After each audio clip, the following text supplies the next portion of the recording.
Support the channel today by using my TCG Player affiliate link down in the description. Hey, what's up guys? It's MyGamesGX here, and we are going to be doing a few different rulings that you really do need to know while playing Branded Despia in the next format. They're going to be very relevant rulings that you are going to need to know that will just improve your Branded Despia gameplay. Also, if you're just looking to know how the branded deck works better and how it interacts so you can play better against it, this will be a perfect video for you. So this is a video for all the Yu-Gi-Oh heads out here going really into Nats and Euros. If you love the Nightfall gameplay and you see his insane gameplay and you're like, oh, Branded is this insane deck, well, I mean, I'm going to show you guys why, because it's a very technical deck and it relies on rulings. If you know these rulings, you just get to be able to use the deck a lot better and at a higher level. So that's why it's a deck that really respects your time with the more investment. So with that being said, we're going to get into a few rulings that you should know.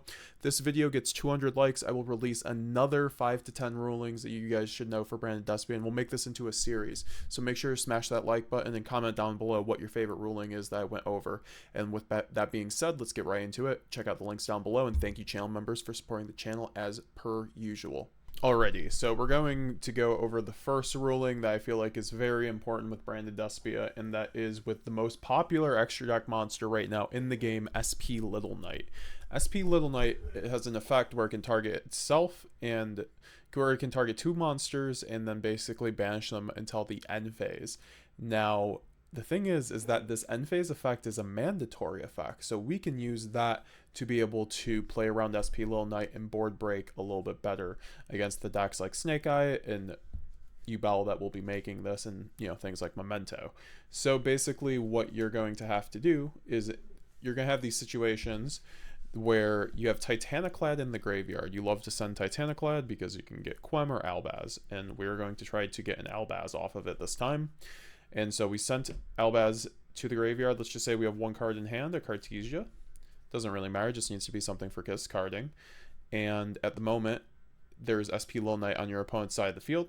So the SP Little Knight banished one of our monsters and it banished itself. In the end phase, it will be coming back. Now we can go into the end phase. This is our turn. It doesn't really matter, actually. It could be on your opponent's turn or your turn, because this is we're going to play with a mandatory effect, which doesn't really matter if it's your turn or your opponent's turn. So let's just say we go end phase and it's your turn. You have the choice to proc Titaniclad currently. It is an optional effect, so you can pass priority to your opponent. Why would you do this? Because SP Little Knight, like I mentioned, is a mandatory effect. So they are going to be forced, they can pass priority back to you at least once. And then, okay, you have the opportunity to pass it back to them.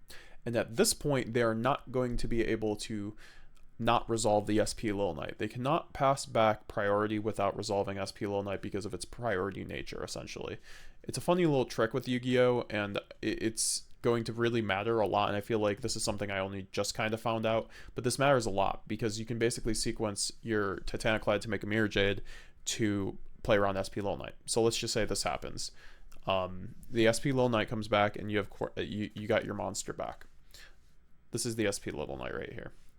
Then your opponent resolved all of their mandatory triggers, and then it goes back to you. You have an optional trigger of Titaniclad. You can choose to resolve Titaniclad to get Fallen of Albaz onto field. And at this point, SP Little Knight is forced back on field because of its mandatory effect to come back at the end phase with the two monsters that banished. So I already used its effect, so now you can use Fallen of Albaz to discard one card and then just fuse off the SP Little Knight into everybody's favorite Mirror Jade. Obviously, it could be a Lubalion as well. He is a dark monster, but I do think that Mirror Jade is pretty solid off of that. Just from the Titaniclad, it's just all about sequencing, because you have to know that you are able to pass your opponent priority in the end phase so that they resolve their mandatory effects. You have to resolve a mandatory effect in end phase prior, like in the phase where it's triggering, where SP Little Knight is triggering in the end phase. So your opponent has to resolve that before you have to resolve any of your optional triggers, and you can sequence that so you can make us Mirror Jade. Okay, so now I'm going to show you guys how to play around skill drain and basically resolve effects off a field so that your effects go through. Essentially, what this means is that we're going to play around skill drain 100% of the time in Branded Despia if you have the available tools. Essentially, your opponent's going to have a skill drain on board, and you are going to have a setup of fusion duplication and Brand Red. Brand Red is then going to, and you are also going to have probably at least, 2 monsters on field. You don't even need to have one on hand. It doesn't matter. Just any sort of combination of monsters. You just need to be able to summon a Guardian Chimera. So you go, doesn't really matter which phase. You just have to do it in a way that you will be able to get around the skill drain in a manner that works for you. But then you go Brand Red, targeting the Guardian or the Guiding Quem. And then you are going to make a Guardian Chimera.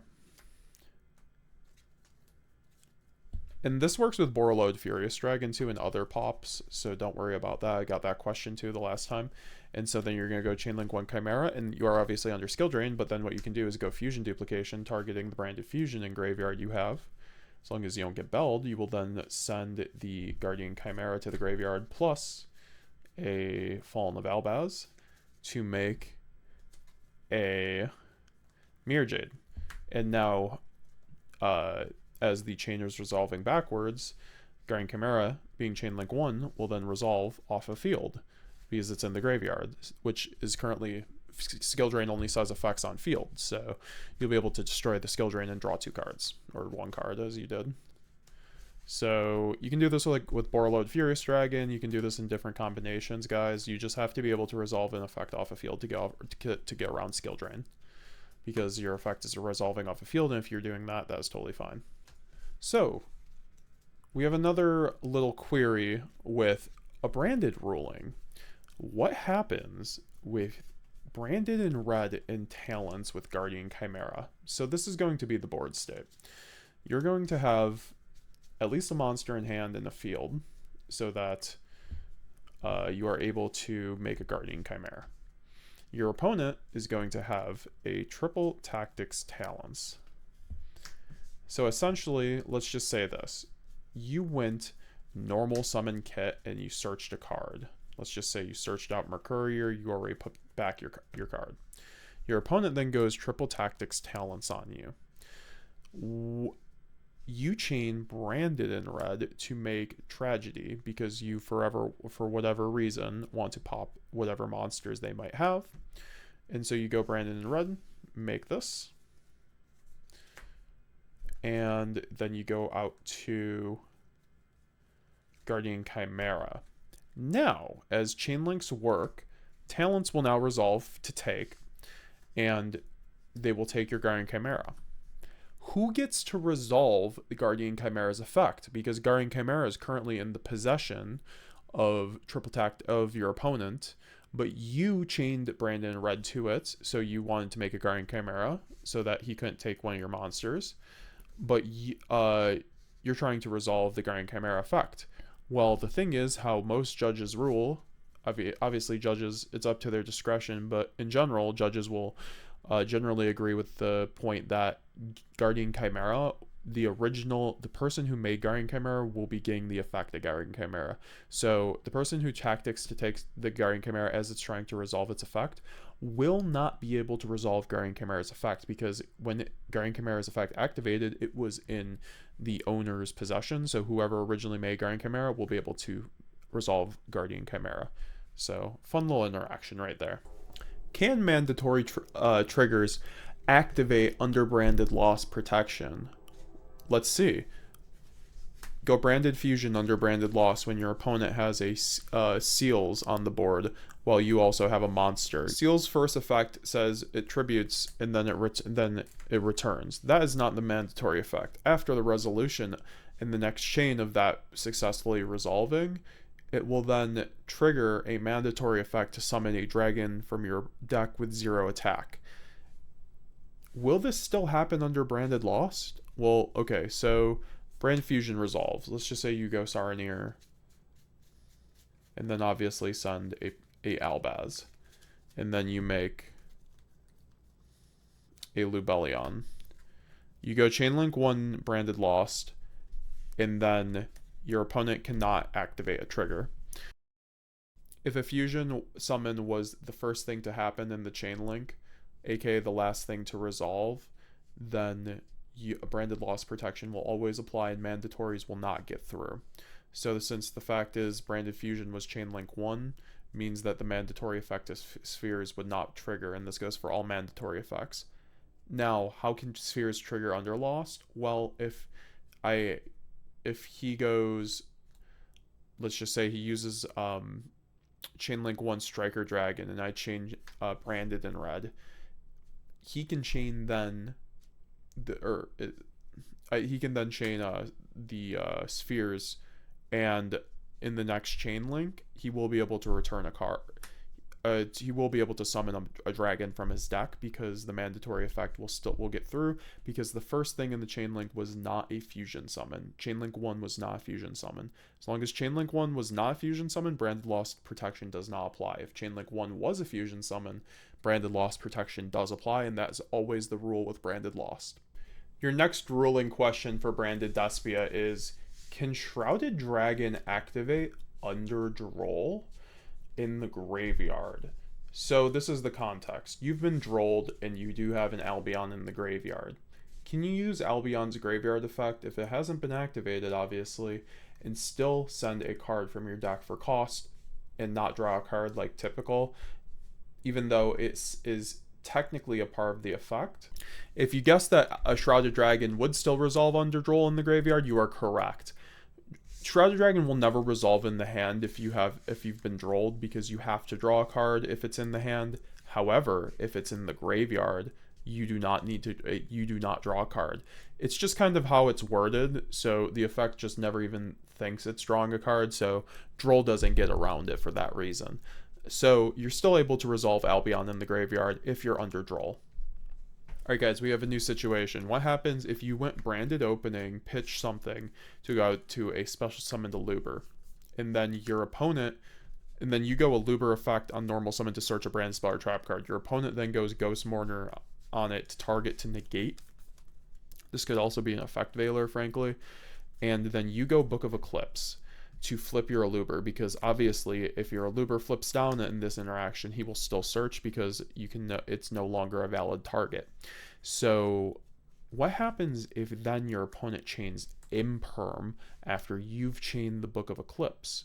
Will the aluber resolve, or will it flip face down and not resolve because of the fact that the last in the chain was infinite impermanence? Aluber will resolve. So why is this? Because in the chain link 4 is imperm. It hits the aluber. However, then aluber gets flipped down by Book of Eclipse, and it is no longer a valid target for imperm, essentially, and the game basically will not recognize it as such. So then your aluber will then be able to dodge the mourner on chain link 2, and then chain link 1 will resolve aluber effect because it is face down right now, no longer being targeted by imperm or mourner, and you will be able to resolve and then search out your branded fusion. So basically your opponent is gonna int if they chain like something on top of your Book of Eclipse, you will still be able to search. So make sure you know that, because your opponent, some duelists just won't know that and they'll try to get away with that, and then you'll be able to get your search still. So definitely something very important to pay attention to and know for high level matchups with all these targeting hand traps in the meta. All right, so new ruling question for you branded players. What happens if you go Guardian Chimera? Let's just say you summon it off a Poly or Branded in red, and your opponent has a Hugin, a Runic Hugin, and then a Runic Fountain in the field spell, and you go Guardian Chimera to draw 1, pop 2, and then you draw 1, and then you decide to pop Hugin in the field spell. Can your opponent still chain Hugin to protect the field spell? Because usually Hugin is one of the most powerful cards against Branded, because they can just chain a spell and protect the field spell from things like Guardian Chimera. However, in this case, because Hugin is also the target, as long as Hugin is also being destroyed alongside the card it's trying to protect, Hugin will not be able to protect that card, because by the time it would have been able to protect it is off a field, so the effect never goes through, if that makes sense. So Guardian Chimera, as long as you're going to destroy the Hugin and the field spell, Hugin cannot protect the field spell. If you decide to destroy Hugin in like a skill drain, your opponent cannot chain it on the skill drain. So very much something that you need to pay attention to. All right, with that being said, guys, we did just get through 7 different rulings that you guys really need to know for branded post info. With that being said, make sure to leave a like if this video gets to 200 likes. We'll do 7 more. Post info rulings that you should know for Branded Despia, especially with the new cards with Fiendsmith's, definitely something that you'll want to see. Also, guys, I did make a budget branded deck profile recently, under $100, so definitely go check that out, as well as another deck profile. And on top of that, we started a branded based podcast with we just had Pack and Galzo on. Great episodes. Check out the podcast playlist to check out all the episodes. Great watches. Check out the How to Play Branded playlist. Also, check out the TCG Player affiliate link down below to help support the channel, on top of all the other links like my Twitter, join the Discord, also have coaching available, and everything else. Above all else, I hope you have a great rest of your day, and thank you very much for watching the video. Thank you, channel members, and we'll be seeing you guys next time.